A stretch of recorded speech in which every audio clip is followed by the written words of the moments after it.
वन्दनं बालानां सुखबोधाय क्रियते तर्कसङ्ग्रहः। श्रीगणेशं नमस्कृत्य पार्वती शङ्करं परं मया चन्द्रसिंहेन क्रियते पदकृत्यकं।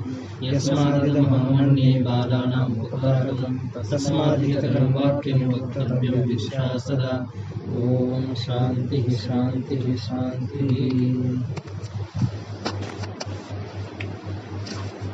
लक्षण का विचार हो गया था, नित्य के लक्षण की भी चर्चा हमारी हो गई थी।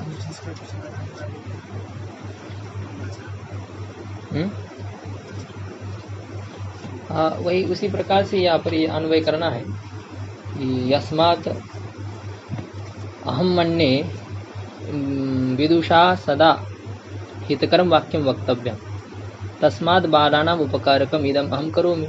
ऐसा है, क्योंकि मैं मानता हूँ कि विद्वान को हमेशा हितकारक ही वाक्य बोलना चाहिए, तो इसलिए बालकों के लिए उपकारक ऐसा मैं यह करता हूँ कि मैं भी एक विद्वान हूँ और विद्वान को हितकारक बोलना चाहिए। हित का जैसे उपकार हो, जैसे दूसरे का हित हो, ऐसा बोलना चाहिए।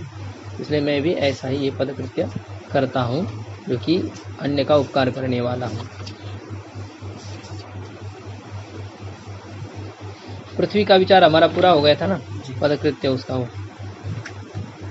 नहीं, उसका कुछ बाकी था। हाँ, नित्य का लक्षण हो गया था। फिर अनित्य का विचार हो गया कि अनित्य किसे कहते हैं। हाँ, प्राग भाव प्रतियोगित्वम अनित्यत्वम अथवा ध्वंस प्रतियोगित्वम अनित्यत्वम। जो प्राग भाव का प्रतियोगी हो अथवा जो ध्वंस का प्रतियोगी हो उसको अनित्य कहते हैं। तो प्राग भाव का प्रतियोगी कौन है? जो उत्पन्न होता है, अर्थात जो उत्पन्न होने वाला पदार्थ है वह अनित्य है। भले ही वो नष्ट न हो तभी भी उसको अनित्य माना जाएगा। और जो ध्वंस का प्रतियोगी है वह अनित्य है। मतलब ऐसा है, कभी ध्वंस पदार्थ ऐसा है, उत्पन्न होता है लेकिन नष्ट नहीं होता है। ध्वंस का ध्वंस नहीं होता है। घट का तो ध्वंस हो गया, अब घट के ध्वंस का ध्वंस होता है क्या? फिर एक बार घट ध्वंस हो गया तो ध्वंस ही है, अब ध्वंस का ध्वंस नहीं होता है। तो ध्वंस उत्पन्न होता है, उत्पन्न होता है इसका मतलब वो प्राग भाव का प्रतियोगी है। उत्पन्न जो उत्पन्न होने वाला पदार्थ है उसके उत्पत्ति से पहले उसका क्या रहता है? प्राग भाव रहता है। तो उसकी उत्पत्ति से पहले उसका प्राग भाव रहता है और उस प्राग भाव का प्रतियोगी वह पदार्थ होता है जो उत्पन्न होने वाला है ना। चाहे वो भाव पदार्थ हो चाहे अभाव पदार्थ हो, दो प्रकार के पदार्थ है, भाव पदार्थ और अभाव पदार्थ। तो 6 भाव पदार्थ है और एक सप्तम जो है वो अभाव पदार्थ है। द्रव्य गुण कर्म सामान्य विशेष समवाय ये भाव पदार्थ है और अभाव जो है अंतिम वो अभाव पदार्थ है। तो चाहे भाव पदार्थ हो चाहे अभाव पदार्थ हो, यदि वह उत्पन्न होता है तो वह प्राग भाव का प्रतियोगी होता है। और जो प्राग भाव का प्रतियोगी होता है उसको अनित्य कहते हैं। प्राग भाव प्रतियोगित्वम अनित्यम अनित्यत्वम अथवा ध्वंस प्रतियोगित्वम, अथवा जो ध्वंस का प्रतियोगी हो। प्राग भाव का कोई प्रतियोगी नहीं है लेकिन ध्वंस का यदि प्रतियोगी है तो उसको अनित्य कहेंगे। प्राग भाव का प्रतियोगी नहीं है किंतु ध्वंस का प्रतियोगी है तो वह पदार्थ भी अनित्य होता है। और जो ध्वंस का प्रतियोगी नहीं है किंतु प्राग भाव का प्रतियोगी है तो उसको अनित्य कहेंगे। का मतलब होता है जो उत्पन्न होता है किंतु नष्ट नहीं होता है। जो उत्पन्न होता है किंतु नष्ट नहीं होता है वह भी अनित्य है। और जो नष्ट होता है किंतु उत्पन्न नहीं होता है वह भी अनित्य है। उत्पन्न नहीं होता है, नष्ट होता है, अनित्य है। उत्पन्न होता है किंतु नष्ट नहीं होता है तभी भी अनित्य है। तो चाहे उत्पन्न होने वाला पदार्थ हो अथवा नष्ट होने वाला पदार्थ हो उसका अनित्य कहते हैं। दोनों में से एक जिसमें रहेगा वो अनित्य माना जाएगा। इसमें प्राग भाव प्रतियोगित्वम, प्राग भाव का प्रतियोगी, प्राग भाव है क्या है या नहीं? प्राग भाव का प्रतियोगी प्राग भाव है नहीं, प्राग भाव का प्रतियोगी प्राग भाव नहीं। क्योंकि प्राग भाव की उत्पत्ति कब हुई है? प्राग भाव अनादि है, प्राग भाव अनादि होता है। तो और उत्पत्ति से पूर्व में जो अभाव उसको प्राग भाव कहते हैं। तो प्राग भाव की उत्पत्ति न होने के कारण से, प्राग भाव की उत्पत्ति न होने के कारण से प्राग भाव का प्राग भाव नहीं होता है। तो प्राग भाव का प्रतियोगी नहीं होता है किंतु प्राग भाव का ध्वंस होता है, इसलिए प्राग भाव ध्वंस का प्रतियोगी होता है। ये विचार है, प्राग भाव ध्वंस का प्रतियोगी है और ध्वंस जो है वह प्राग भाव का प्रतियोगी है। ध्वंस प्राग भाव का प्रतियोगी है क्योंकि वह उत्पन्न होता है, उत्पन्न होने के कारण से प्राग भाव का प्रतियोगी है। किंतु उसका नाश न होने के कारण से वो ध्वंस का प्रतियोगी नहीं है। तो ध्वंस का प्रतियोगी भले ही ना हो, किंतु प्राग भाव का प्रतियोगी है, इसलिए अनित्य है। ध्वंस का प्रतियोगी नहीं होने पर भी वह अनित्य है, क्योंकि वो प्राग भाव का प्रतियोगी है। और प्राग भाव का प्रतियोगी नहीं है, किंतु ध्वंस का प्रतियोगी है, इसलिए अनित्य है। मतलब प्राग भाव उत्पन्न नहीं होता है भले ही, लेकिन नष्ट होता है, इसलिए अनित्य है। और ध्वंस नष्ट नहीं होता है यद्यपि, तो भी वह अनित्य है, क्योंकि वो उत्पन्न होता है। इस प्रकार से अनित्य के लक्षण का विचार हो चुका था, और नित्य का लक्षण तो हो गया था। नित्य का क्या लक्षण किया था आत्मारा?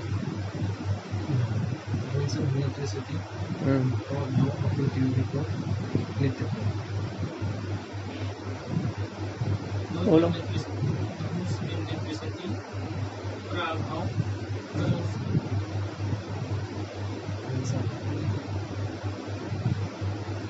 नहीं, चिंतन क्या करना पड़ेगा फिर, ऐसा थोड़ी हो।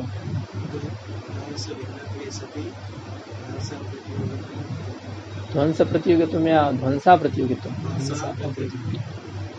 ध्वंस से भिन्न होते हुए जो ध्वंस का अप्रतियोगी है उसको नित्य कहते हैं। ये लक्षण याद करना है, ऐसा थोड़ी होता है। रोज का अभ्यास किया करिए। ये अनित्य का विचार हो गया।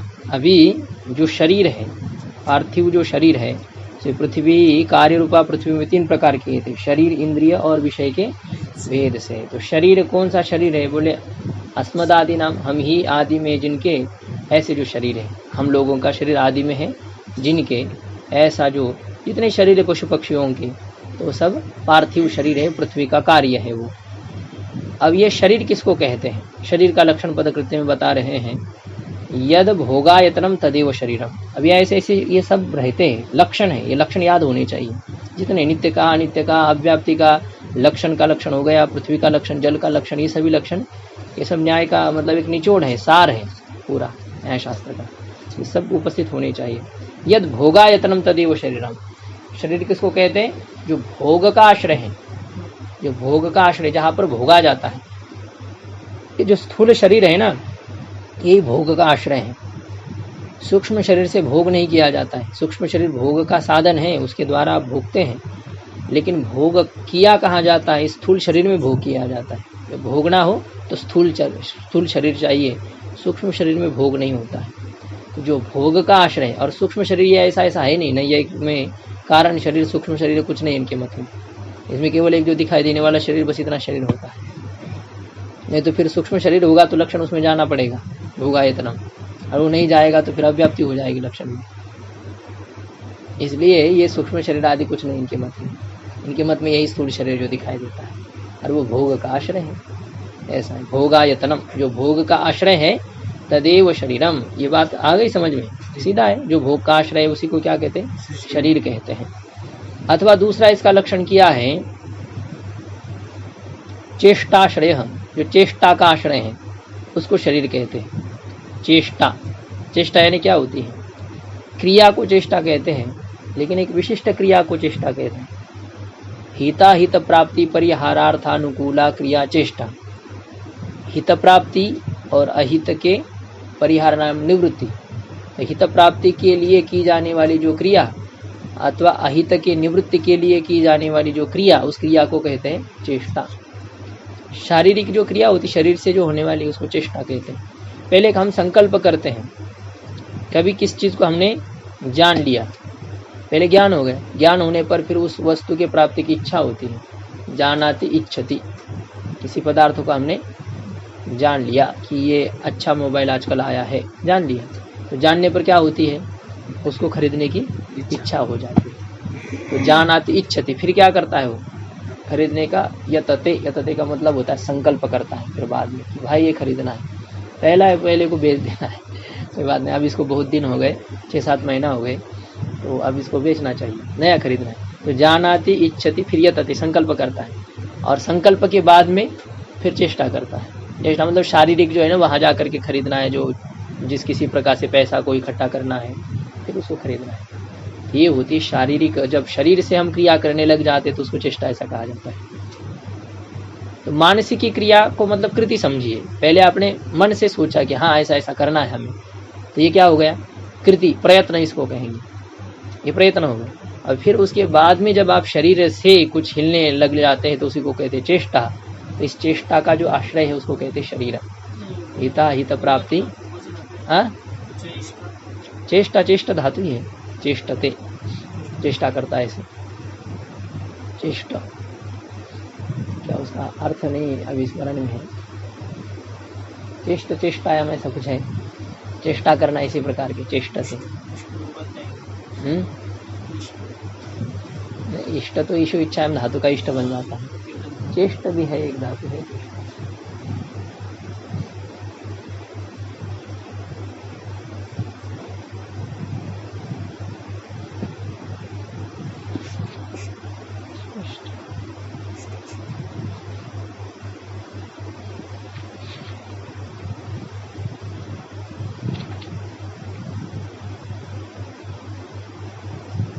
चेष्ट धातु है, आत्मनिपदी धातु है चेष्ट।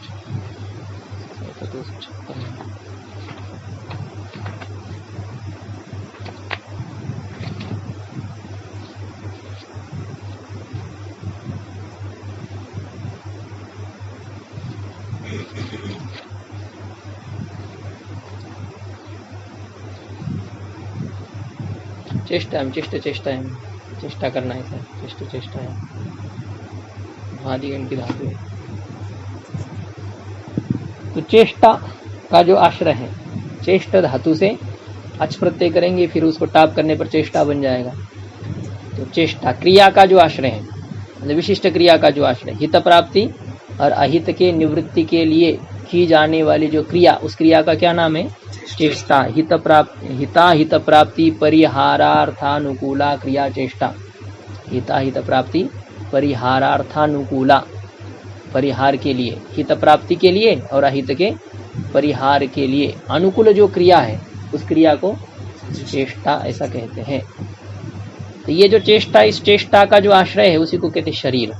तो दो शरीर के लक्षण के यहाँ पर, जो भोग का आश्रय उसको शरीर कहेंगे अथवा जो चेष्टा का आश्रय उसको शरीर कहेंगे। इस प्रकार से ये सामान्य होते हैं। अब इसके ऊपर और सब विचार रहता है तो उसको तो हम अभी नहीं करेंगे। तो होता है ना, मृत शरीर जो है अब उसमें तो चेष्टा नहीं होती है तो उसको कैसे शरीर का लक्षण जाएगा, तो ऐसे ऐसे उसमें और विचार रहते हैं, तो किया जाता है उसमें और विशेषण जोड़ने पड़ते कुछ ना कुछ।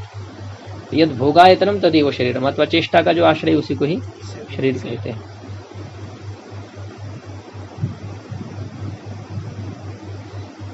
तो फिर उसको जो है ना मृत शरीर में जाने के लिए ऐसा कर दिया, चेष्टावत वृत्ति द्रव्यत्व व्याप्य जाति मतम,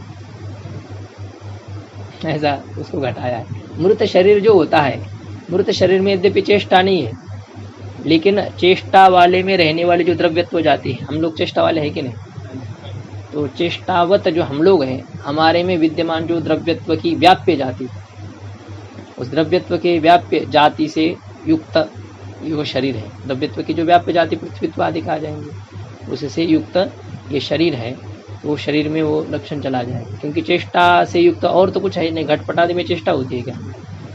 घटादि में क्रिया होती है लेकिन चेष्टा नहीं होती है।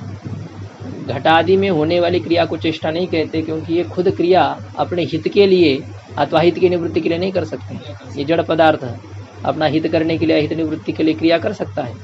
तो चेष्टा हमेशा किस में होती है? चेतन शरीर में होती है ना। ये हम लोगों में चेष्टा होती है। इसलिए चेष्टावत वृत्ति, चेष्टा वाले में स्थित जो द्रव्यत्व की व्याप्य जाति पृथ्वीत्व जाति, और उस पृथ्वीत्व जाति से जो युक्त है उसको शरीर कहते हैं। तो मृत शरीर में यद्यपि चेष्टा नहीं हो रही है, लेकिन चेष्टा वाले में होने वाली जो द्रव्यत्व की व्याप्य जाति है, वो व्याप्य जाति उसमें है, इसलिए उसको ये कहते हैं शरीर कहते हैं ऐसा। तो चलिए उसमें वो घटाना पड़ेगा किसी प्रकार से। ये तो सब आगे आगे विचार होता है, फिर इसको घटाने के लिए न्याय बुद्धि नहीं हो गया, फिर अंदर अंदर जैसे जाएंगे बहुत रहता है इसमें। तो यद भोगायतनम तदेव शरीरम, जो भोग का आश्रय वही शरीर है, जो चेष्टा का आश्रय वही शरीर हो गए। अच्छा, इंद्रिय है अभी। तो इंद्रियम गंध ग्राहकम ग्रहणम, इंद्रिय कौन सा है? गंध का ग्रहण करने वाला घ्राणेन्द्रिय है। यहाँ पर जो गंध का ग्राहक है, ऐसा जो घ्राणेन्द्रिय है, तो वही ये पृथ्वी का इंद्रिय है।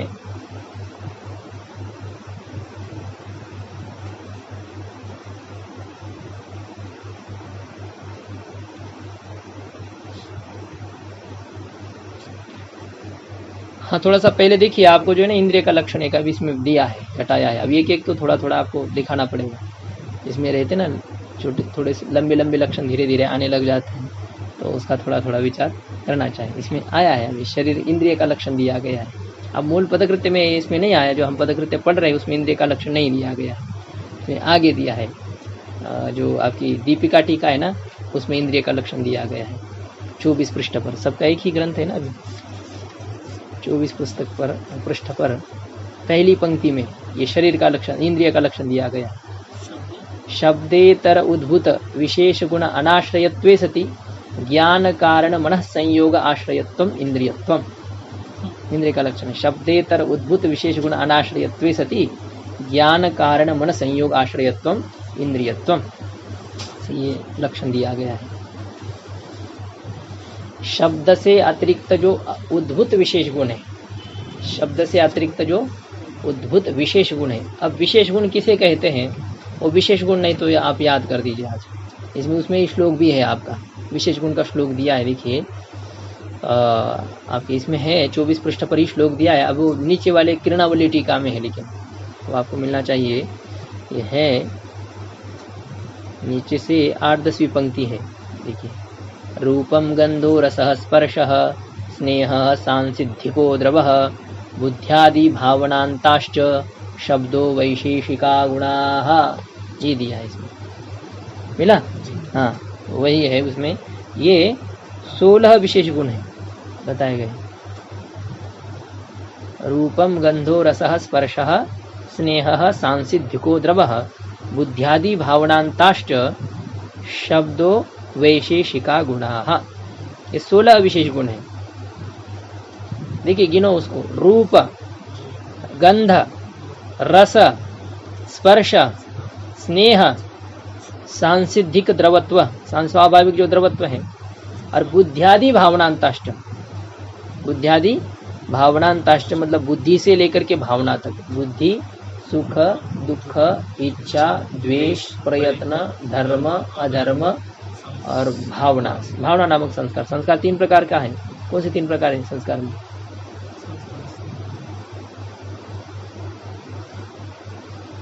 मूल पढ़े आज? मूल ग्रंथ पढ़ा आज? नहीं पढ़ा ना भाई, आप लोग चिंतन करिए तब चलेगा। हाँ, संस्कार में 3 प्रकार कौन से हैं? मूल ग्रंथ इसलिए तो पहले पढ़ना होता है। वेग, भावना और स्थिति स्थापक, ऐसे संस्कार में 3 प्रकार होते हैं। तो वेग, भावना और स्थिति स्थापक, तो वेग और स्थिति स्थापक तो सामान्य है। भावना, जो भावना नामक संस्कार है वो विशेष गुण है। तो बुद्ध्यादि भावनांताष्ट, बुद्धि से लेकर के भावना तक कितने हो गए अभी तक? और शब्द 16वां है शब्द। ये वैशेषिका गुणा, इनको कहते हैं विशेष गुण। विशेषः है वैशेषिका, विशेषी वैशेषिक है, ये विशेष गुण है। 16 जो है ये विशेष गुण है। तो ये इंद्रिय का इस प्रकार से लक्षण किया है कि जो शब्द से अतिरिक्त उद्भूत विशेष गुण का आश्रय नहीं होते हुए ज्ञान के प्रति कारणीभूत जो मन का संयोग है, उसका जो आश्रय है, उसको कहते हैं इंद्रिय। तो इस लक्षण को समझने के लिए जो है ना, पीछे से लक्षण को धीरे धीरे एक पद बढ़ाते जाना पड़ता है। ऐसे लंबे जो लक्षण रहते हैं ना, इसको पहले से शुरुआत से नहीं पढ़ना होता है। लक्षण को जब लगाना है, पीछे से लगाना, एक पद बढ़ाते जाना पीछे से। मतलब जैसे यहाँ पर इतना ही लक्षण करेंगे हम कि मन संयोग आश्रयत्वम इंद्रियत्वम, जो मन संयोग, मन के संयोग का आश्रय है, उसको क्या कहेंगे? इंद्रिय कहेंगे। तो मन के संयोग का आश्रय, मन का जिसके साथ संयोग होता है, मन का संयोग जो होता है ना, इंद्रियों के साथ मन का संयोग होता है, आत्मा के साथ मन का संयोग होता है। मन एक इंद्रिय द्रव्य है, और ये जो चर्म आदि के रहता है, चमड़ी हमारी, इसमें भी अंदर मन घूमता रहता है पूरे शरीर में। तो सबके साथ इसका संबंध होता है। मन का क्या होता है? सबके साथ संयोग हो रहा है। तो चर्म के साथ भी उसका संयोग है, इंद्रिय के साथ भी उसका संयोग होता है, आत्मा के साथ भी इसका संयोग होता है मन का, है ना।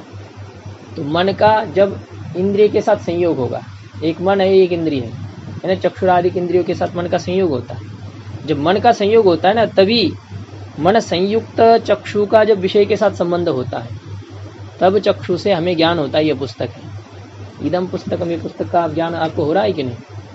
ये केवल आँख को देखने से नहीं हो रहा है। अब आँख से देख रहे हैं इसलिए आपको ज्ञान हो रहा है, ऐसा नहीं। ये आँख के पीछे मन है। मन का संयोग जब चक्षु से हो जाता है तब फिर चक्षु से जब आप देखते हैं तब आपको ज्ञान होता है। पुस्तक का ज्ञान तभी होता है मन से संयुक्त चक्षु का जब संयोग होता है पुस्तक के साथ। केवल चक्षु यदि जाएगी तो देख नहीं पाएगी, उसको ज्ञान नहीं होता है। इसलिए कहते ना आपने देखा कि नहीं उसको? नहीं यार मैंने नहीं देखा। मंदिर में गए थे तो कैसे कपड़े थे? तो देखे नहीं आपने। तो देखे तो थे वैसे आपने, चक्षु का संयोग आपका हुआ था कपड़ों के साथ, लेकिन आपका मन वहाँ नहीं था, आप दूसरा ही सोच रहे थे उस समय कुछ। तो अन्यत्र चित्त यदि हो जाता है तो इंद्रियों का अपने विषय के साथ संबंध होने पर भी ज्ञान नहीं होता है। तो क्या होता है, ज्ञान की प्रक्रिया नहीं है। एक ऐसा कहते हैं कि देखो जब किसी भी पदार्थ का आपको ज्ञान हो रहा है या पुस्तक का ज्ञान हो रहा है तो इसकी पहले प्रक्रिया होती है। पहले मन का आत्मा के साथ संयोग होता है। तो आत्मा से संयुक्त है मन। आत्मा से संयोग वाला कौन है? मन। और मन का संयोग होता है इंद्रिय के साथ। जिस इंद्रिय से आपको ज्ञान करना है, जैसे चक्षु से आपको देखना है तो मन का संयोग हो जाएगा चक्षु के साथ। मन का संयोग किसके साथ हो जाएगा? चक्षु के साथ। तो मन से संयुक्त है चक्षु। तो आत्मा से संयुक्त मन, मन से संयुक्त चक्षु। और ऐसे चक्षु का जब पुस्तक के साथ संयोग होता है, संबंध होता है, तो फिर उस चक्षु से पुस्तक का ज्ञान होता है। ऐसे चक्षु से पुस्तक का ज्ञान होता है जिसके पीछे किसका हाथ है?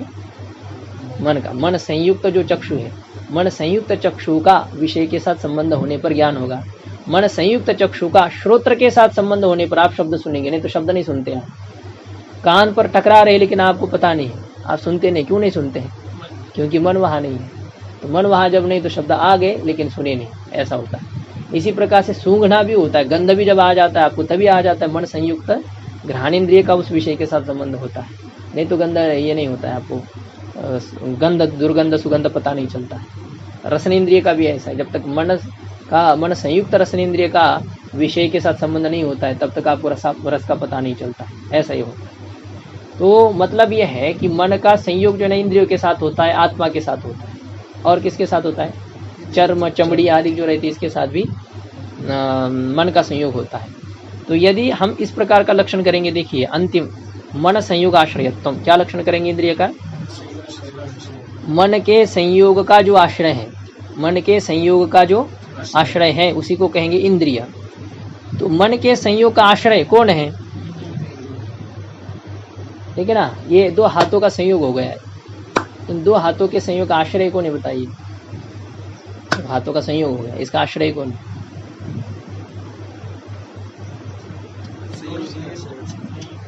वे ही दोनों है जिनका संयोग हो गया। ये दो हाथ ही संयोग के आश्रय हैं। दो हाथ ही क्या होते हैं? संयोग के आश्रय होते हैं। जिनका संयोग होता है तो वे ही दोनों उस संयोग के समवायी कारण होते हैं। ये दो हाथों का संयोग हो गया तो संयोग का समवायी कारण कौन है? दो हाथ है। संयोग का समवायी कारण कौन है? दो हाथ है। समवायी कारण किसे कहते हैं? ये मैं पूछूंगा, मूल ग्रंथ आपको उपस्थित होना चाहिए। समवायी कारण किसे कहते हैं? क्या है?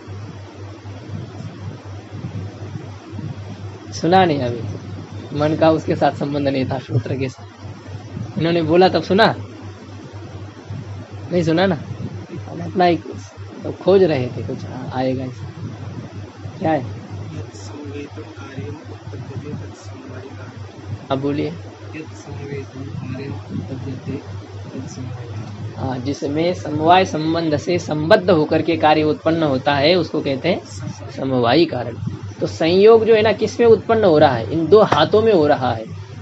इन दो हाथों में संयोग उत्पन्न हो रहा है। किस संबंध से हो रहा है? समवाय संबंध। संयोग उत्पन्न हो रहा है, संयोग खुद उत्पन्न हो रहा है। किस संबंध से उत्पन्न हो रहा है? समवाय संबंध से उत्पन्न हो रहा है। क्योंकि ये दो हाथ है गुणी और संयोग है गुण। कौन? संयोग कार्य है। दो हाथ कार्य नहीं, संयोग कार्य। इन दोनों का संयोग जो होगा वो संयोग कार्य, हाथ कार्य नहीं। हाथ कारण है ये संयोग कार्य। अब संयोग नष्ट हो गया, संयोग हो गया, संयोग नष्ट हो गया। हाथ तो अपना है पहले से। ये संयोग होता है कार्य। और ये संयोग किस में हो गया है? दो हाथों में हो गया। ये संयोग दो हाथों में ही रहेगा। संयोग किस में रहेगा? दो हाथों में रहेगा। किस संबंध से रहेगा? समवाय संबंध से रहेगा। क्योंकि संयोग है गुण और ये 2 हाथ है गुणी, संयोग है गुण और 2 हाथ है गुणी, और गुण और गुणी में कौन सा संबंध होता है? समवाय संबंध होता है। तो 2 हाथों में जो संयोग उत्पन्न होता है किस संबंध से उत्पन्न होता है? समवाय संबंध से संयोग उत्पन्न हो जाता है। तो संयोग का आश्रय कौन हो गए? 2 हाथ हो गए, जिनका संयोग हो गया वही दोनों उस संयोग के आश्रय है, वही दोनों संयोग के कारण है, वही दोनों संयोग के आश्रय। संयोग कहाँ रहता है? यहीं पर, इन दोनों में ही रहेगा, यहाँ रहेगा संयोग। इन दोनों का संयोग नहीं, संयोग जिन दोनों का होगा वहीं पर वो संयोग रह जाता है, ऐसा है। तो इस प्रकार से देखो, मन का जब आत्मा के साथ संयोग होगा, मन का जब आत्मा के साथ संयोग होगा तो संयोग आश्रय कौन होगा बताइए? मन का आत्मा के साथ संयोग हो गया मान लो, तो उसका आश्रय कौन है? दोनों कौन? मैं और आप, मन और आत्मा। जिस मन और आत्मा का संयोग हो गया है तो मन और आत्मा ही क्या उस संयोग के आश्रय है। अच्छा, मन और इंद्रिय का संयोग हो गया तो उसका आश्रय कौन है? मन और इंद्रिय का संयोग हो गया तो उसका आश्रय कौन है? मन और इंद्रिय। मन और इंद्रिय का संयोग हो गया तो उसका आश्रय कौन है? मन और इंद्रिय। तो देखिए, यदि हम इतना लक्षण कर देते हैं ना, मन संयोग आश्रयत्व, मन के संयोग का जो आश्रय है उसको इंद्रिय कहेंगे, तो ये लक्षण इंद्रिय में जाएगा। मन के संयोग का जो आश्रय है, तो मन के संयोग का आश्रय इंद्रिया बनती है, हाँ? बनती है। मन का इंद्रिय के साथ संयोग होता है और उस संयोग का आश्रय इंद्रिया हो जाती है, तो मन के संयोग का आश्रय जो है उसको इंद्रिय कहेंगे। ये लक्षण इंद्रिय में चला गया है कि नहीं? जा रहा है। मन के संयोग का जो आश्रय उसको इंद्रिय कहेंगे, ठीक है कि नहीं? लक्षण इंद्रिय में जा रहा है कि नहीं जा रहा है? जा रहा है, लेकिन इंद्रिय में जाते हुए अन्यत्र भी जा रहा है। मन के संयोग का आश्रय आत्मा भी है। मन का जब आत्मा के साथ संयोग होगा तो उसका आश्रय कौन बनेगा? आत्मा भी बनेगा। मन है, मन तो इष्ट है, मन इंद्रिय है इनके मत में। मन और आत्मा का जब संयोग होगा, उस मन और आत्मा के संयोग का आश्रय कौन है? मन और आत्मा है। तो मन और आत्मा, उसमें से तो मन के संयोग का आश्रय इंद्रिया होती है। ये जो हम लक्षण करने जा रहे हैं, ये लक्षण अभी आत्मा और मन में जाएगा। मन के संयोग का आश्रय कौन हो गए? यहाँ पर आत्मा और मन हो गए। तो फिर ये लक्षण मन के संयोग का जो आश्रय उसको इंद्रिय कहेंगे। यदि ये हमने लक्षण बनाया तो ये लक्षण अब कहाँ जा रहा है? मन के संयोग का आश्रय आत्मा भी हो रहा है। मन हो रहा है तो मन तो इष्ट ही, वो तो हमारा लक्ष्य ही है। मन के संयोग का आश्रय मन खुद हो रहा है तो इंद्रिय है, उसमें लक्षण जाना ही इष्ट है, लेकिन आत्मा में जा रहा है जो कि नहीं जाना है। अच्छा, इसी प्रकार से मन का जब चर्म के साथ संयोग होता है, अंदर से मन सबके साथ संयोग होता है, मन का अंदर इसके साथ भी संयोग होता है, चमड़ी के साथ। तो मन का चमड़ी के साथ संयोग होता नहीं तो फिर देखिए यहाँ पर कोई पीछे से स्पर्श करता है कोई, तो मन वहाँ पर संयुक्त यदि ना हो तो आपको पता कैसे चलेगा? तो मन का उसके साथ संयोग होता है। तो मन का जब चमड़ी के साथ संयोग होता है तो उस समय मन संयोग का आश्रय कौन होगा? तो चमड़ी होगी। तो चमड़ी इंद्रिय है क्या? त्वगेंद्रिय अलग है, चमड़ी नहीं है वो, नहीं। त्वगेंद्रिय चमड़ी के अंदर रहती है। ये चमड़ी तो आपको दिखाई दे रही है, त्वगेंद्रिय दिखाई नहीं देती है। इंद्रिय अतीन्द्रिय होती है। इंद्रिय कैसी होती है? अतीन्द्रिय। अतीन्द्रिय का मतलब होता है वो इंद्रियों का विषय नहीं होती है। आप किसी भी इंद्रिय को देख नहीं सकते, न चक्षु को देख सकते, न घ्राण इंद्रिय को देख सकते, न जीवा रसन इंद्रिय को भी देख नहीं सकते। ये तो उसके गोलक है जो आप देख रहे हैं ना, वो उनके रहने के स्थान है। ये जो है जीवा, ये यहाँ पर रहती है वो रसन इंद्रिय। ये चक्षु, यहाँ पर ये चक्षु इंद्रिय रहती है, ये नहीं है चक्षु। ये चक्षु आपको दिखाई नहीं देती है, तो वो अतीन्द्रिय होती है। हाँ, सूक्ष्म शरीर ऐसे ही होता है। वो अपंचीकृत पंच महाभूतों का कार्य वेदांत के अनुसार, तो वो स्थूल न होने के कारण से आप उसको देख नहीं सकते हैं। ऐसे डॉक्टर लोग नहीं देख सकते हैं, कितने सूक्ष्मदर्शी यंत्र उनके पास में रहते हैं, वो नहीं देख सकते। इंद्रियों का दर्शन उनको नहीं होता। तो बाहर गोलक में सुधारना करते, जो कुछ होता है ना, आग बिगड़ गई तो गोलक में कुछ विकृति आ जाती है, उसको साफ कर देते। इंद्रिया तो पहले से है अंदर, पर्दा आ जाता है, उस पर्दे को हटा देते हो बाहर। इंद्रिय की सुधारना नहीं कर सकते, और करते तो फिर अंधे को सनेत्र बना देते, अंधे भी देखने लग जाते। इसलिए वो जो है ना, गोलक में उनका कार्य होता रहता है, तो वो अंदर नहीं घुस पाते, नहीं कर सकते ये। तो ये है कि मन के संयोग का जो आश्रय, उसको यदि हम इंद्रिय कहेंगे तो ये लक्षण कहाँ चला जाएगा? आत्मा में चला जाएगा, चमड़ी में चला जाएगा, चमड़ी में विशेष रूप से चला जाएगा। तो उसमें अतिव्याप्ति का वारण करने के लिए पद दिया है ज्ञान कारण मन संयोग। जो ज्ञान के प्रति कारण है ऐसा जो मन का संयोग, और उसका जो आश्रय उसको इंद्रिय कहेंगे। ज्ञान के प्रति कारणीभूत जो मन का संयोग है, ज्ञान के प्रति कारण कौन है? अभी बताया ना आपको, किसी कोई भी ज्ञान आपको इंद्रिय से होता है तो उसके प्रति कारण कौन होता है? मन का संयोग। मन का उस इंद्रिय के साथ संयोग ही उस ज्ञान के प्रति कारण होता है। मन का इंद्रिय के साथ संयोग ही उस ज्ञान के प्रति कारण होता है। किसी भी चक्षु से जो ज्ञान होता है उसमें मन का संयोग कारण है। तो इंद्रिय से ज्ञान होता है उसमें मन का संयोग कारण है। रसनेन्द्रिय से ज्ञान होता है उसमें मन का रसनेन्द्रिय के साथ संयोग कारण है। तो मन का संयोग सभी ज्ञान के प्रति साधारण कारण है। मन का संयोग सभी ज्ञान के प्रति साधारण कारण है। अर्थात चक्षु से जो ज्ञान हो, रसनेन्द्रिय से जो ज्ञान हो, घ्राणेन्द्रिय से ज्ञान हो, श्रोत्रेन्द्रिय से ज्ञान हो, चक्षुरेन्द्रिय, किसी भी इंद्रिय से जो ज्ञान आपको होता है उन सभी ज्ञानों के प्रति कारण है मन का संयोग, है ना। तो ज्ञान का कारण जो मन का संयोग है, ज्ञान का कारण जो मन का संयोग, उसका जो आश्रय उसको कहेंगे इंद्रिय। ज्ञान के प्रति कारणीभूत जो मन का संयोग है उसका जो आश्रय उसको कहेंगे इंद्रिय। अब ये जब लक्षण करते हैं ना तो चमड़ी में लक्षण नहीं जाता है, क्योंकि चमड़ी के साथ जो मन का संयोग होता है ना, चमड़ी के साथ जो मन का संयोग होता है वो ज्ञान का कारण नहीं है। मन का कौन सा संयोग ज्ञान के प्रति कारण होता है?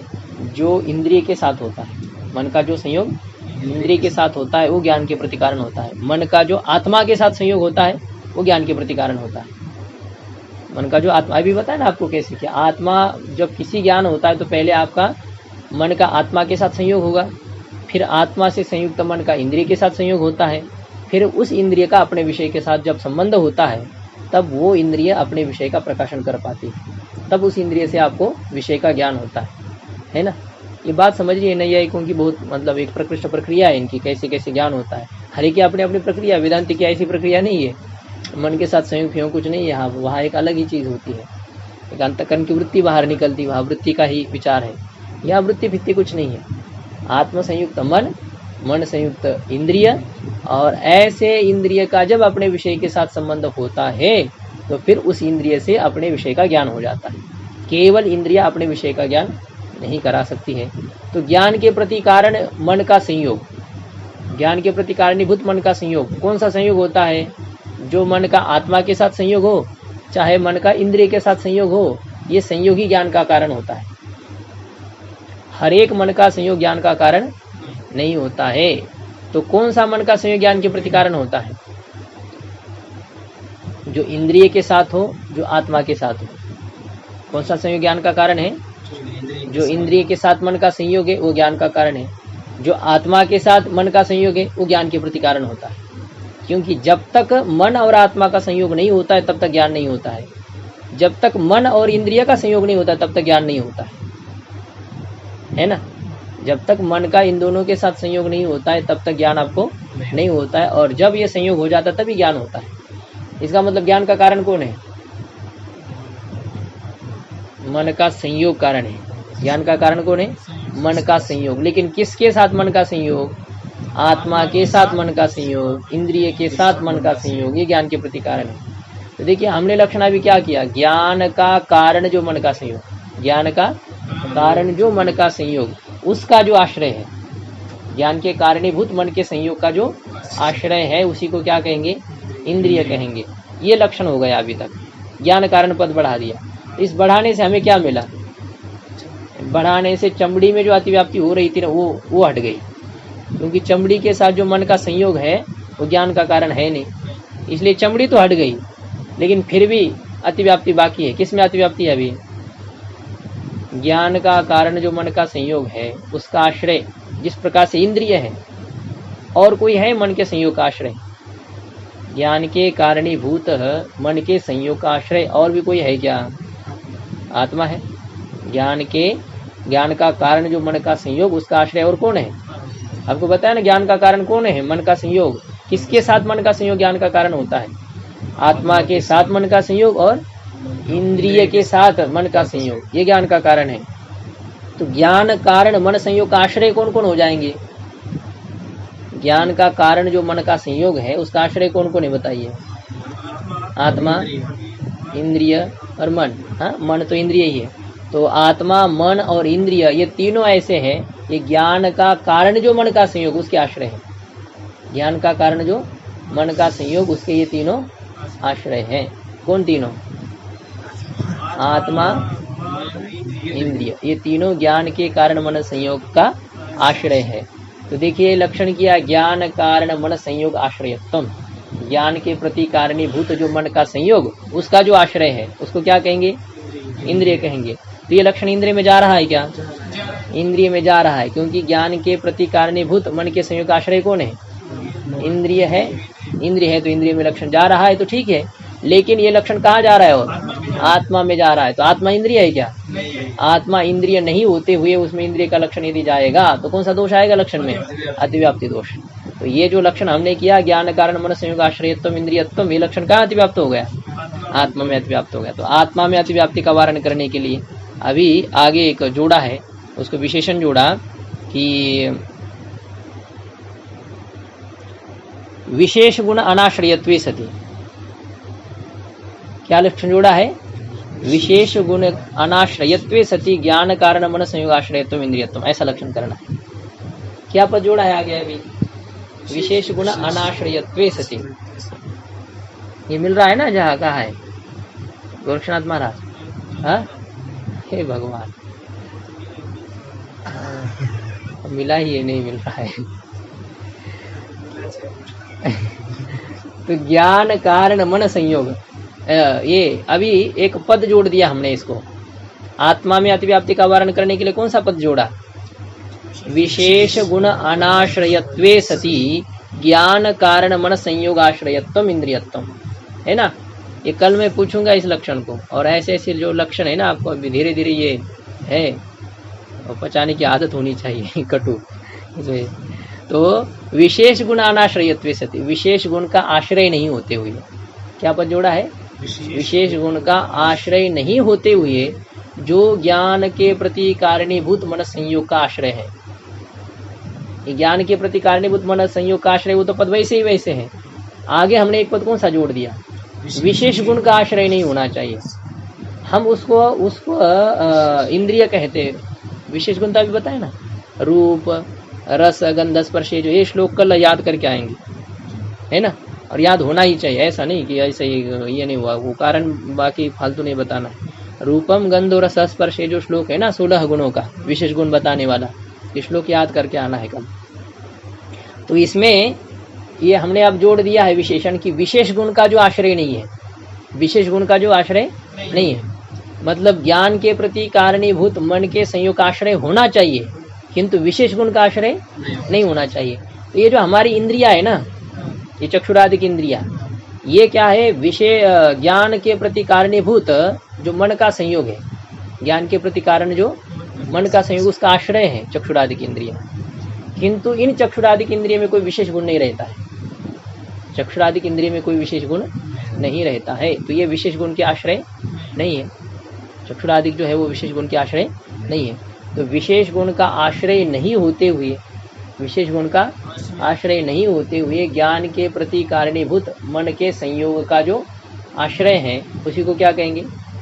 इंद्रिय कहेंगे। तो देखिए चक्षुरिंद्रिय में लक्षण घटाइए, ये जो चक्षुरिंद्रिय है ये ज्ञान के प्रति कारण जो मन का संयोग है उसका आश्रय है, उसका आश्रय है। और इस चक्षुरिंद्रिय में कोई विशेष गुण रहता है? कोई विशेष गुण इसमें नहीं रहता है, विशेष गुण का वो आश्रय नहीं। उद्भूत विशेष गुण, अच्छा ठीक है, उद्भूत विशेष गुण नहीं, गुण रहता है, विशेष गुण इसमें रहता है, लेकिन उद्भूत विशेष गुण नहीं रहता है, ऐसा है। ठीक है, विशेष गुण का आश्रय नहीं होते हुए, जिसमें क्या न हो? उद्भूत विशेष गुण न हो, और जो ज्ञान के प्रति कारण मन के संयोग का आश्रय हो, उसी को क्या कहेंगे? इंद्रिय कहेंगे।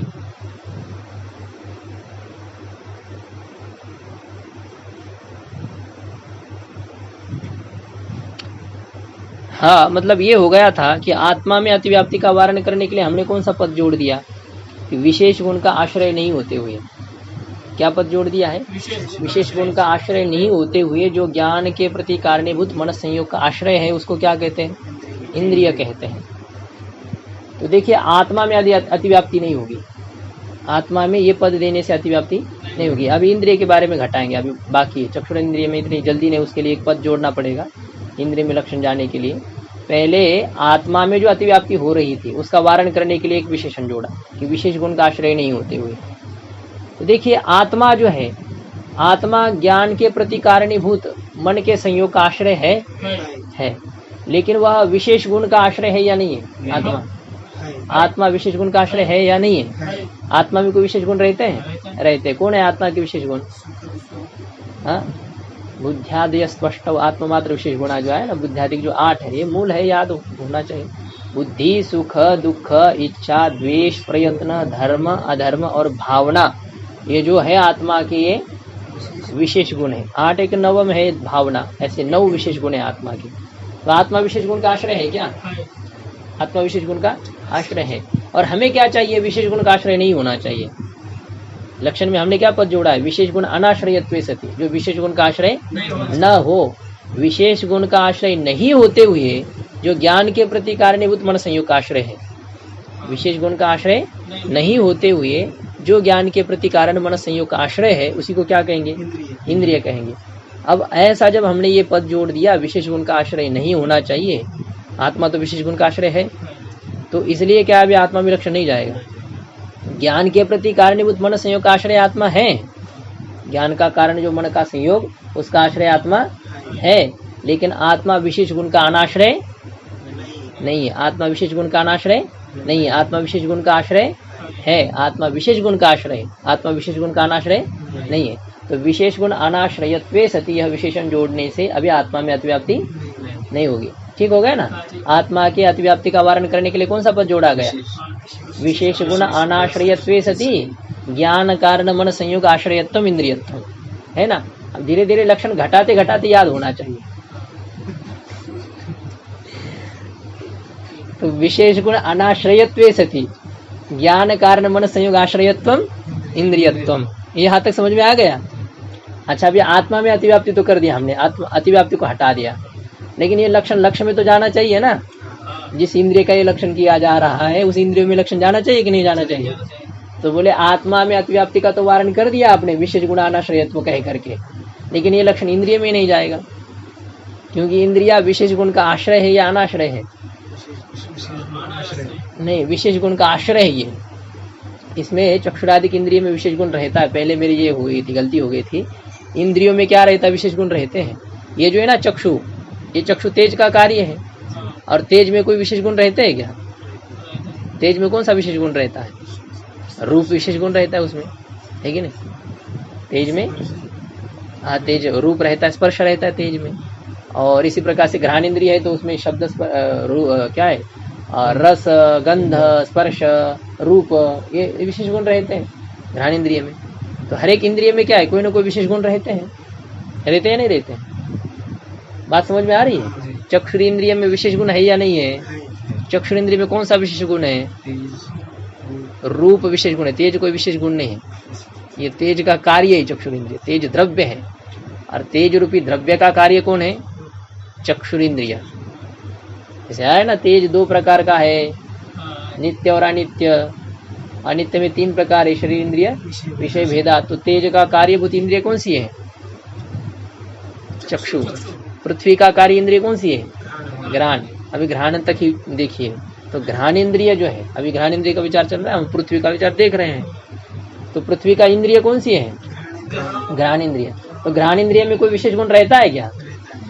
कौन सा विशेष गुण रहता है घ्राण इंद्रिय में? देखो, गंध है। हाँ, अभी कल आप याद करेंगे तब पता चलेंगे कौन से विशेष गुण होते हैं। रूपम गंधो रसः स्पर्श, जो है ना, तो घ्राण इंद्रिय में रूप है, घ्राण इंद्रिय में गंध है, घ्राण इंद्रिय में रस है, घ्राण इंद्रिय में स्पर्श है। 4 विशेष गुण है घ्राण इंद्रिय में। कितने विशेष गुण है घ्राण इंद्रिय में? 4 विशेष गुण है। तो घ्राण इंद्रिय विशेष गुण का आश्रय या अनाश्रय है? आश्रय है। तो घ्राण इंद्रिय विशेष गुण का आश्रय हो गई, और हमें क्या चाहिए? विशेष गुण का अनाश्रय होना चाहिए। तो घ्राणेन्द्रिय तो विशेष गुण का आश्रय है, और हमने लक्षण में अनाश्रय पद जोड़ दिया है, तो ये लक्षण घ्राणेन्द्रिय में जाएगा? घ्राणेन्द्रिय में लक्षण नहीं जाएगा। तो इंद्रिय में लक्षण नहीं जाएगा, तो फिर ये लक्षण में कौन सा दोष आएगा? असंभव दोष आ रहा है। भाई आत्मा में अतिव्याप्ति को हटाते हटाते आपने इंद्रियों को भी, इंद्रिय में भी लक्षण को व्यावृत्त कर दिया, हटा दिया, ऐसे हो गया। तो विशेष गुण अनाश्रयत्वे सती पद देने से क्या हो गया? आत्मा में अतिव्याप्ति का वारण तो हो गया, लेकिन इंद्रिय में ये लक्षण न जाने के कारण से असंभव दोष आ गया। लक्षण में कौन सा दोष आ गया? असंभव दोष आ गया। तो अब इसका वारण करना पड़ेगा। तो इसका वारण करने के लिए एक और विशेषण जोड़ दिया, उद्भूत। क्या पद दे दिया है? उद्भूत। उद्भूत विशेष गुण का आश्रय नहीं होते हुए। उद्भूत मतलब होता है प्रत्यक्ष योग्य। उद्भूत का अर्थ क्या होता है? प्रत्यक्ष योग्य विशेष गुण का आश्रय नहीं होते हुए, ऐसा भी समझना है। प्रत्यक्ष योग्य विशेष गुण का आश्रय नहीं होते हुए। तो जो घ्राणेन्द्रिय में विशेष गुण है ना, रूप रस गंध स्पर्श, वो विशेष गुण है लेकिन वो प्रत्यक्ष योग्य नहीं है। घ्राणेन्द्रिय में जो गंध है आपको दिखाई देता है, सूंघा है, उसको कभी सूंघा है आपने घ्राणेन्द्रिय के विशेष गुण को, गंध को? घ्राणेन्द्रिय के गंध को कभी सूंघा है? ये मैला हो जाता है ना, इसका आपको गंध आता होगा, भले अंदर के। वो घ्राणेन्द्रिय के गंध को सूंघा नहीं जा सकता है। घ्राणेन्द्रिय का गंध का प्रत्यक्ष आपको नहीं होता है, घ्राणेन्द्रिय के रूप का प्रत्यक्ष आपको नहीं होता है, घ्राणेन्द्रिय के स्पर्श का प्रत्यक्ष आपको नहीं होता। घ्राणेन्द्रिय का प्रत्यक्ष नहीं होता है तो उसके रूप आदि का भी प्रत्यक्ष नहीं होता है। तो घ्राणेन्द्रिय आदि इंद्रियों में जो विशेष गुण होते हैं वे उद्भूत है या अनुद्भूत है? अनुद्भूत है, मतलब प्रत्यक्ष योग्य नहीं है। घ्राणेन्द्रिय आदि में रहने वाले जो विशेष गुण है वे प्रत्यक्ष योग्य नहीं है। तो घ्राणेन्द्रिय जो है वो विशेष गुण का आश्रय है कि नहीं है? विशेष गुण का आश्रय है, किंतु उद्भूत विशेष गुण का आश्रय है क्या? उद्भूत विशेष गुण का प्रत्यक्ष योग्य विशेष गुण घ्राणेन्द्रिय, श्रोत्र इंद्रिय, ये क्या उसमें चक्षुरेन्द्रिय, घ्राणेन्द्रिय, रसनेन्द्रिय, त्वगेन्द्रिय, इसमें उद्भूत विशेष गुण रहता है क्या? समझ में आ रहा है? प्रत्यक्ष योग्य विशेष गुण है क्या इसमें? जिसका जैसे ये देखो नहीं, आपको ये इसका रूप का प्रत्यक्ष हो रहा है कि नहीं? इसका जो नीला रूप है ये इसको कहेंगे उद्भूत विशेष गुण। ये जो इसका नीला रूप है ये विशेष गुण है, और ये कैसा विशेष गुण है? उद्भूत विशेष गुण है। इसका देखा, इसका स्पर्श भी उद्भूत विशेष स्पर्श है ना? और गंध भी क्या है? उद्भूत गंध है, इसका प्रत्यक्ष योग्य होता है, प्रत्यक्ष होता है इसका। तो ऐसे इंद्रियों के रूप का, इंद्रियों के रस का, इंद्रियों के स्पर्श का प्रत्यक्ष होता है क्या? प्रत्यक्ष नहीं होता है, अर्थात तो उद्भूत नहीं है। इंद्रियों के जो विशेष गुण है वो उद्भूत नहीं है। तो इंद्रिया विशेष गुण का आश्रय है या नहीं है? इंद्रिया विशेष गुण का आश्रय है या नहीं है? इंद्रिया विशेष गुण का आश्रय है। अच्छा, इंद्रिया उद्भूत विशेष गुण का आश्रय है या नहीं है? इंद्रिया विशेष उद्भूत विशेष गुण का आश्रय मतलब प्रत्यक्ष योग्य ऐसे विशेष गुण का आश्रय इंद्रिया नहीं है। तो इसलिए भले ही इंद्रिया विशेष गुण का आश्रय हो लेकिन उद्भूत विशेष गुण का आश्रय इंद्रिय है नहीं। इंद्रिय उद्भूत विशेष गुण का आश्रय नहीं है। इंद्रिय विशेष गुण का आश्रय है या नहीं है? विशेष गुण का आश्रय है लेकिन उद्भूत विशेष गुण का आश्रय नहीं है। अब देखिए, उद्भूत पद जोड़ने के कारण से क्या होगा? इंद्रिय में लक्षण चला गया। अभी उद्भूत विशेष गुण का आश्रय नहीं होते हुए, उद्भूत विशेष गुण का आश्रय नहीं होते हुए ज्ञान के प्रति कारणीभूत जो मन का संयोग, उसका जो आश्रय है उसको कहते इंद्रिय, उसको कहते इंद्रिय।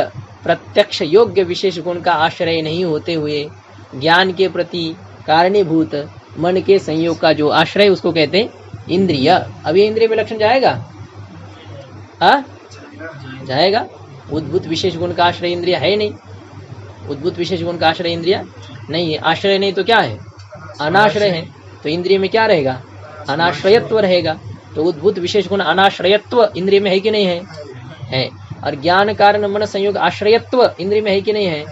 है। तो इस प्रकार से इंद्रिय में लक्षण चला जाएगा। अब आत्मा में तो लक्षण का वारण तो पहले कर दिया था, हो गया। अभी देखो फिर भी दिक्कत है। अब आपने इंद्रियों में तो लक्षण घटा दिया लेकिन एक इंद्रिय बाकी रह गई जो उद्भूत विशेष गुण का आश्रय है। एक इंद्रिय आपकी ऐसी है कि जो प्रत्यक्ष योग्य विशेष गुण का आश्रय बनती है। वो कौन सी इंद्रिय है? श्रोत्र इंद्रिय ऐसी है जो उद्भूत विशेष गुण का आश्रय बनती है।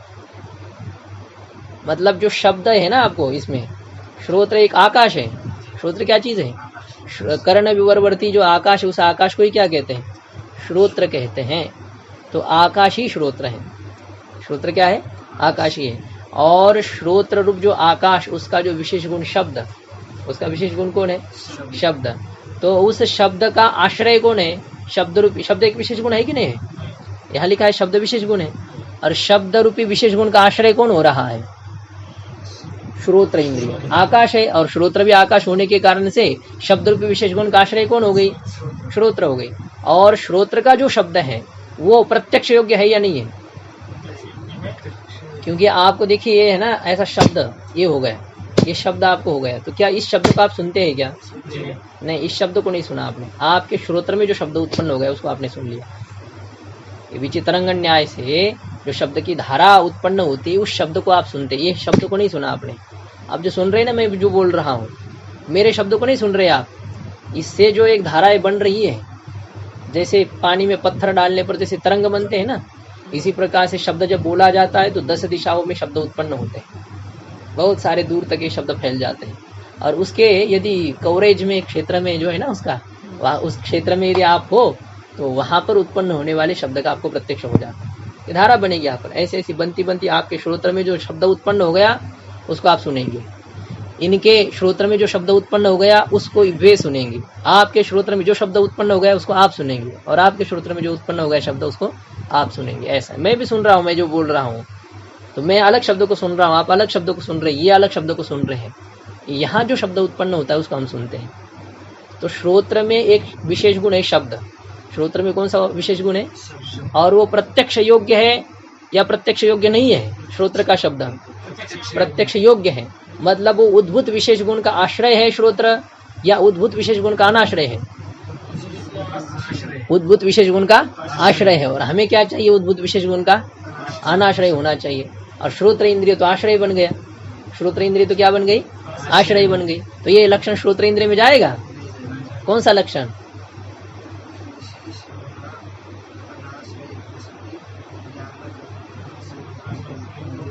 ये लक्षण श्रोत्र इंद्रिय में नहीं जाएगा, क्योंकि श्रोत्र इंद्रिय उद्भूत विशेष गुण का आश्रय है। उद्भूत विशेष गुण का आश्रय है, उद्भूत विशेष गुण का अनाश्रय नहीं है। इसलिए ये लक्षण श्रोत्र इंद्रिय में नहीं जा रहा है। बाकी इंद्रिय में जा रहा है कि नहीं? बाकी इंद्रिय में जा रहा है। बाकी किसी भी इंद्रिय में उद्भूत विशेष गुण की आश्रयता नहीं है। तो अब ये श्रोत्र में लक्षण में जो अव्याप्ति हो रही है, श्रोत्र में लक्षण की क्या हो रही है? अव्याप्ति। क्योंकि श्रोत्र इंद्रिय है या नहीं है? तो इंद्रिय के लक्षण का वो लक्ष्य है या नहीं है? श्रोत्र इंद्रिय के लक्षण का श्रोत्र लक्ष्य है। तो श्रोत्र में इंद्रिय का लक्षण जाना चाहिए या नहीं जाना चाहिए? जाना चाहिए। यदि इंद्रिय का लक्षण श्रोत्र में नहीं जाएगा तो लक्षण में कौन सा दोष आएगा? इंद्रिय का लक्षण यदि श्रोत्र में नहीं जाएगा तो लक्षण में कौन सा दोष आएगा? अव्याप्ति दोष आ जाएगा, है ना। कुछ इंद्रिय में तो लक्षण गया और एक इंद्रिय में लक्षण नहीं गया तो अव्याप्ति। अव्याप्ति किसे कहते हैं? लक्ष्य का देशावृत्तित्व अव्याप्ति। अव्याप्ति ही लक्ष्य के एक देश में लक्षण का न जाना। तो अब लक्ष्य है हमारे सभी इंद्रिय, उसमें से एक इंद्रिय श्रोत्र इंद्रिय, और उस श्रोत्र इंद्रिय में लक्षण नहीं जा रहा है तो अव्याप्ति हो गई। अब उस अव्याप्ति का वारण करने के लिए आगे एक विशेषण जोड़ दिया, शब्देतर। क्या लक्षण जोड़ दिया? शब्देतर। शब्द से अतिरिक्त उद्भूत विशेष गुण का आश्रय नहीं होना चाहिए। शब्द रूपी विशेष गुण का आश्रय हो तो कोई बात नहीं, लेकिन शब्द से अतिरिक्त विशेष गुण का आश्रय नहीं होना चाहिए। देखिए श्रोत्र इंद्रिय है, ये शब्द रूपी उद्भूत विशेष गुण का आश्रय है। श्रोत्र इंद्रिय क्या है? शब्द रूपी उद्भूत विशेष गुण का आश्रय है। किंतु शब्द से अतिरिक्त उद्भूत विशेष गुण का आश्रय है क्या? शब्द से अतिरिक्त विशेष उद्भूत विशेष गुण का आश्रय नहीं है। इसलिए शब्देतर उद्भूत विशेष गुण का श्रोत्र आश्रय है या अनाश्रय है? फिर से, शब्द से अतिरिक्त उद्भूत विशेष गुण का श्रोत्र आश्रय है या अनाश्रय है? अनाश्रय है। शब्द से अतिरिक्त और कोई उद्भूत विशेष गुण श्रोत्र में नहीं रहता है। तो श्रोत्र में शब्देतर उद्भूत विशेष गुण अनाश्रयत्व है या नहीं है? है। श्रोत्र इंद्रिय में क्या है? शब्देतर, शब्द रूपी उद्भूत विशेष गुण है, लेकिन शब्द से अतिरिक्त और कोई उद्भूत विशेष गुण का आश्रय वो नहीं है। तो इसलिए शब्देतर ऐसा पद जोड़ने से अभी जो श्रोत्र में अव्याप्ति हो रही थी वो अव्याप्ति हट गई, है ना।